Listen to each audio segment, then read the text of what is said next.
कड़कड़ाती ठंड के बीच जोरों की बर्फबारी हो रही थी। तभी हाईवे से कट मारते हुए सरसराते हुए एक गाड़ी मुर्दाघर के बाहर आ रुकी। गाड़ी के रुकते ही उसके आगे के दोनों दरवाजे खुल गए और उसमें से एक औरत और एक मर्द निकलकर सीधे मुर्दाघर के अंदर भागे, जहां पहले से ही एक इंस्पेक्टर मौजूद था और उसके साथ ही उस मुर्दाघर का इंचार्ज भी, जो नशे में धुत बीड़ी पी रहा था। तुम्हारा ही लड़का मरा है क्या? इधर आओ, लाश दिखाता हूँ। ए, पागल हो गया क्या? कैसी बात कर रहा तू? बच्चा मरा है उनका। साहब, यहाँ रोज किसी न किसी का कोई मरता रहता है, किस किस का ख्याल करूं? चर्बी चढ़ गई तुझे। चल साइड हट। माफ कीजिएगा, इधर आइए। इंस्पेक्टर माफी मांगते हुए उन्हें सफेद चादर से ढकी एक लाश के पास ले जाता है। आपने तो अस्पताल का कहा था और अब मुर्दाघर में एक लाश के पास खड़ा कर दिया। ये कैसा मजाक कर रहे हैं आप मेरे साथ? विक्रम को तो अभी एक हफ्ते पहले हम हॉस्टल छोड़कर आए थे, वो कितना खुश भी था वहाँ। अब यूं यहाँ मुर्दाघर में क्या करने आए हैं हम?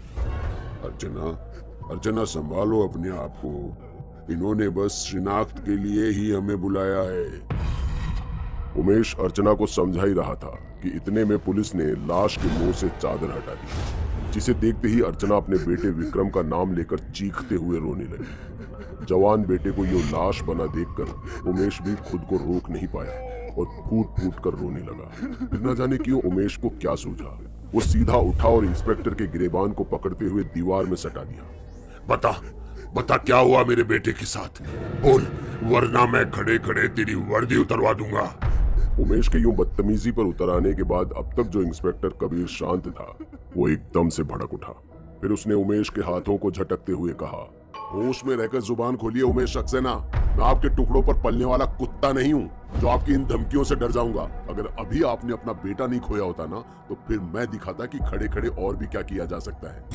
खैर, आपके बेटे की लाश विक्टोरिया हॉस्टल के पीछे बरामद हुई है। मेरा बेटा पढ़ने गया था वहाँ और अब लाश बनकर लौटा है। आखिर ऐसा क्या होता है वहाँ? मौत का तांडव होता है वहाँ। ये कोई पहली लाश नहीं जो वहाँ से आई है, पहले भी कई मौतें हो चुकी है वहाँ पर गुत्थी कोई नहीं सुलझा पाया। इसने भी कोशिश की, मौत ही पाई। ये बंद कर अपना गटर। सक्सेना सर, आपसे वादा रहा, ये गुत्थी मैं ही सुलझाऊंगा और उन्हें कटघरे तक पहुंचाकर ही दम लूंगा, फिर चाहे उसके लिए कुछ भी हो। जवान हो, जोश है, कर लो कोशिश। बाकी समझदार तो दूर ही रहते हैं वहां से। इतना कहता हुआ मुर्दाघर का वो इंचार्ज बाहर चला गया और जाते जाते कबीर को ये चुनौती भी दे गया। वो क्या, कोई भी इस केस को नहीं सुलझा सकता, क्योंकि इसके पीछे बहुत कुछ रहस्यमयी है। लेकिन कबीर भी अब ये ठान लेता है कि वो सच का पता लगा कर ही रहेगा। इसलिए वो अगले ही दिन विक्टोरिया हॉस्टल में एक कॉलेज स्टूडेंट बनकर पहुंच गया। लेकिन हॉस्टल पहुंचते ही उसे बड़ा अजीब लगता है और वो सोचने लगता है कि एक पहाड़ी के अंत में यूं खाई के पास भला हॉस्टल कौन बनाता है, और भला ऐसी जगह पर कोई अपने बच्चे को कैसे छोड़ सकता है, वो भी सक्सेना जैसे लोग। हॉस्टल को देखते ही ये वीरान जगह लगती थी। कबीर हॉस्टल में जा ही रहा होता है कि तभी एक चौकीदार उसे रोकता है। कहाँ चले बाबू? हॉस्टल में एडमिशन लेना है। एडमिशन लेना है तो रात में आइए, दिन में यहाँ कोई काम नहीं होता है। क्या दिन में कोई काम नहीं होता? क्यों? अरे नहीं होता है मतलब नहीं होता है। क्या, क्यों, कैसे, ज्यादा सवाल ना करो बाबू, चले जाओ। बड़े अजीब नियम कानून है। कबीर ने अभी अभी अपनी बात पूरी भी ना की थी कि इतने में चौकीदार वहां से निकल गया। कबीर ने भी सोचा अगर पूरा सच जानना है तो ठंडे मिजाज से काम लेना होगा, इसलिए वो रात होने का इंतजार करने लगता है। वहीं हॉस्टल के गेट पर बैठे बैठे सुबह से शाम हो जाती है, पर वहां कोई हलचल नहीं होती। यहाँ तक कि शाम के बाद रात ने भी अपनी घनघोर चादर ओढ़ ली थी और हॉस्टल अब भी उतना ही वीरान था, जैसे वहां कोई रहता ही ना हो। कबीर को अब ये विश्वास होने लगा था कि इस हॉस्टल में कुछ भी नहीं है, इसलिए वो वहां से निकलने को होता ही है कि तभी पीछे से एक आवाज आती है। कहाँ जा रहे हो बाबू? अंदर आ जाओ, एडमिशन नहीं लोगे? कबीर को यह आवाज जानी पहचानी लगी। पीछे मुड़कर देखा तो अंदर वही चौकीदार था जो सुबह बाहर था, और कबीर तो पूरे दिन बाहर बैठा था। फिर वो अंदर कब गया? ज्यादा सोचो ना बाबू, एडमिशन लेना है तो अंदर आ जाओ।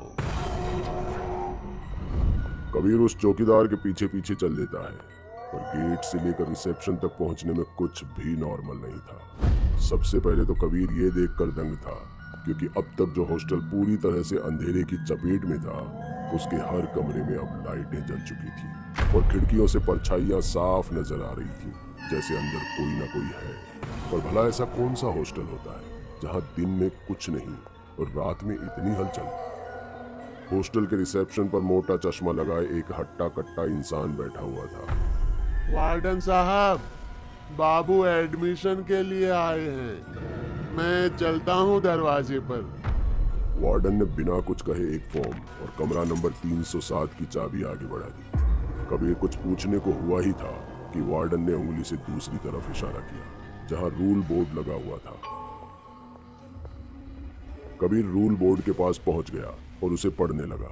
पहले रूल को पढ़कर उसका दिमाग घूम गया, क्योंकि बोर्ड पर पहला रूल था कि यहाँ कोई भी किसी से बात नहीं कर सकता, सिर्फ अपने काम से मतलब रखे। और दूसरा ये कि भूलकर भी किसी के कमरे में ना जाएं और ना ही किसी को आने दें। तीसरा, एक बार अपने कमरे में जाने के बाद बाहर ना निकले। ये कैसे अजीब रूल्स हैं?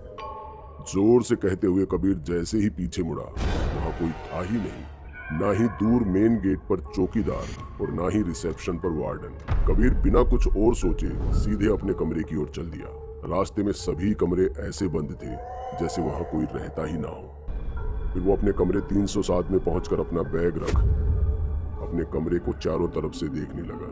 तभी बाहर से जोर से किसी के चीखने की आवाज आई और कबीर उसी चीख के पीछे अपने कमरे से बाहर निकल गया, लेकिन उसे कोई नहीं दिख रहा था। कॉरिडोर की लाइटें अब पहले की तरह शांत नहीं बल्कि थरथरा रही थी। इधर कबीर ये सोचकर हैरान था कि इतनी तेज चीख सुनकर भी सब कुछ शांत कैसे था, जैसे किसी को कोई फर्क ही नहीं पड़ रहा हो। कोई अपने दरवाजे को खोल सुध लेने को तैयार ही नहीं था। इसलिए कबीर खुद सामने के दरवाजे पर दस्तक देने लगा।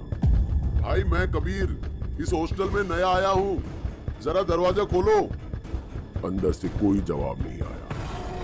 कबीर तीसरे फ्लोर के सभी दरवाजों को आजमा लेता है और कोई बाहर निकलने को तैयार ही नहीं था। फिर अंत में वो एक दरवाजे को धक्का देकर तोड़ देता है। अंदर कमरे का हाल ऐसा होता है जैसे कोई आग लगी हो और जमीन पर एक कंकाल पड़ा था जिसका आधा सिर जला हुआ था। कबीर उल्टे पांव बाहर निकलता है तो देखता है कि इस पूरे हॉस्टल में आग लगी हुई है और कमरे के अंदर से धुआं निकल रहा है। जिस कमरे में दस्तक देने के बाद भी कोई नहीं खोल रहा था, अब हर दरवाजे पर अंदर से कोई दरवाजा खोलने के लिए चीख रहा था, मदद मांग रहा था कि दरवाजा खोलो, अंदर आग लगी है, पर उन्हें कोई सुनने वाला नहीं था।